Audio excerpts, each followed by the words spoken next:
Magulong eksena ang sumabog sa Senado nitong May 11, 2026. At habang tumatagal ang mga revelasyon, mas lalong umiinit ang tanong ng publiko. May simpleng operasyon lang ba talaga laban kay Senador Ronald Bato de la Rosa? O may mas malalim na galaw sa loob mismo ng Senado? Nagsimula ang lahat nang biglang lumabas sa plenaryo si Senador Bato de la Rosa. Hingal, halatang tensyonado, at ayon mismo sa senador, hinampol umano siya ng mga tauhan ng National Bureau of Investigation o NBI dahil sa isang umano'y warrant mula sa International Criminal Court o ICC.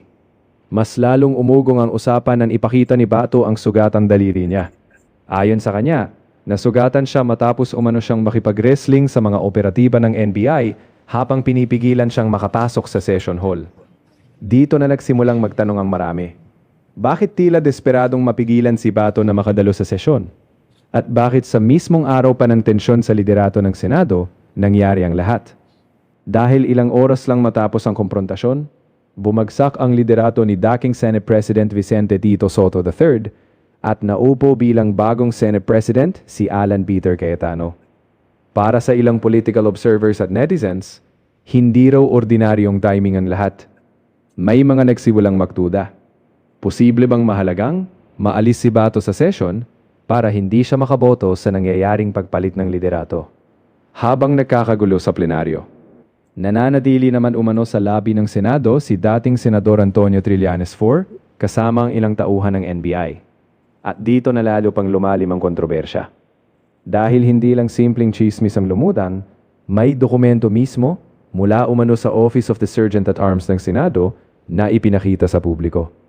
At sa dokumentong iyon, direktang nakasaad ang umano'y sequence of events bago ang planong pagdakip kay Senador Bato. Ayon sa memorandum na may petsang May 11, 2026 at naka-address kay Senate President Alan Peter Cayetano, ganito mismo ang laman. Earlier this morning, 0700H, NBI NCR Chief Attorney Dongalo paid a call to the undersigned to coordinate an arrest order. Ibig sabihin, alas 7 pa lang ng umaga, may koordinasyon na umano sa loob ng Senado tungkol sa arrest operation. Pero ang mas mabigat na bahagi ng dokumento, ito mismo ang nakasulat. As per agreement, the supposedly arrest should be effected when the warrant of arrest is presented, as per guidance of the former Senate President Vicente C. Sotto III. Dito na lalong sumabog ang usapan online. Dahil para sa maraming netizens, hindi na raw ito simpleng haka-haka. Pangalan mismo ni dating Senate President Tito Sotto ang direktang nabanggit sa memorandum kaugnay sa umano'y guidance sa operasyon. At hindi pa doon nagtapos. Ayon pa mismo sa dokumento, on or about 2 p.m., the warrant of arrest was shown to the former Senate President in the presence of the undersigned, but copies were not allowed to be distributed. Ibig sabihin, ayon sa memorandum, naipakita umano kay Tito Sotto ang warrant alas 2 ng hapon, pero hindi raw pinayagang maipamahagi kahit sa ibang senador ang mga kopya nito. Dahil dito, mas lalong umugong ang tanong online. Kung ordinaryong proseso lang ito, bakit hindi agad ibinaalam sa ibang senador? At bakit tila may advance coordinasyon na nangyari bago pa sumiklab ang tensyon sa plenaryo? Ayon naman kay Senate President Alan Peter Cayetano, kung totoong may coordinated arrest operation, dapat umano'y kinausap ng maayos si Senador Bato o dumaan sa Senate Sergeant at Arms. Pero sa halip, nagkaroon umano ng habulan, komprontasyon, at tangkang pigilan si Bato na makatalo sa session. Tinawag pa niyang inexcusable ang naging aksyon ng NBI. Kalaunan, nagmosyon ng Senado na ilagay si Senador Bato sa protective custody habang ginagamit niya ang lahat ng legal remedies. Dumating pa sa punto na isinarilalim umano sa lockdown ng Senado para hindi makalabas ang mga operatibang sangkot sa kontrobersyal na operasyon. Pagkatapos nito, nagsalita na rin si Senadora Amy Marcos. At dito na lalong lumalim ang kontrobersya.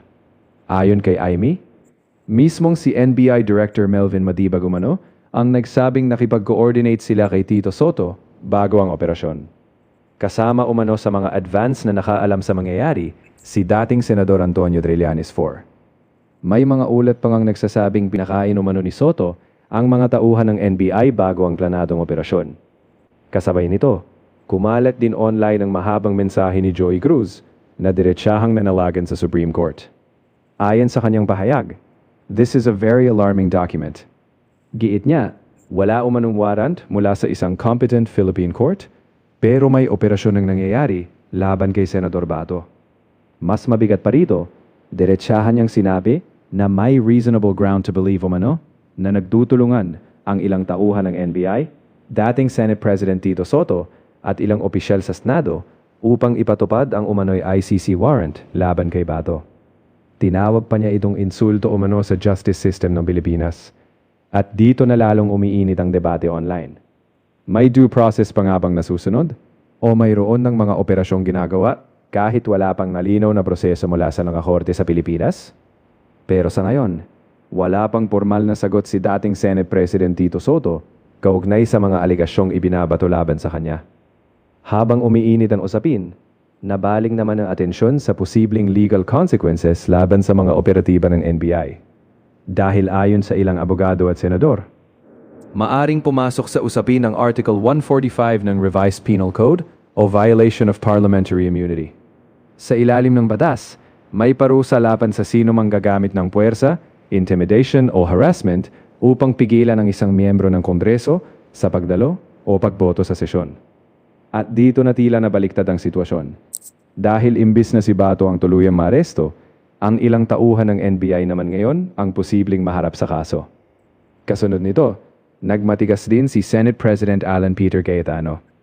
Ayon sa kanya, sasampahan umano ng kasong assault on a person in authority ang ilang operatiba ng NBI matapos umanong may tauhan ng Senate Sergeant-at-Arms na nasaktan sa tensyonadong komprontasyon.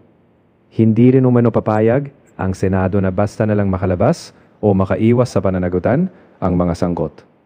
At habang lumalalim ang banggaan sa pagitan ng Senado at NBI, mas lalong umiinit ang tanong ng publiko. Sino ba talaga ang nagbigay ng go signal? At bakit tila handang sumugal ng malaki ang ilang kampo para mapasok ang Senado? Para ngayon sa maraming netizens, mukhang mission failed ang operasyon. Hindi naaresto si Senador Bato, hindi rin napigilan ang pagpapalit ng liderato sa Senado. At sa halip, mas lalong lumaki ang kontrobersya laban sa mga taong sinasabing nasa likod ng operasyon. Pero sa gitna ng lahat ng ito, isa pa ring malaking tanong ang nananatili. Kung mapapatunayang may koordinasyon nga sa likod ng operasyon, maaari bang humantong ito sa ethics complaint o mas mabigat pang usapin laban sa mga opisyal na madidiin sa nangyaring kaguluhan sa Senado?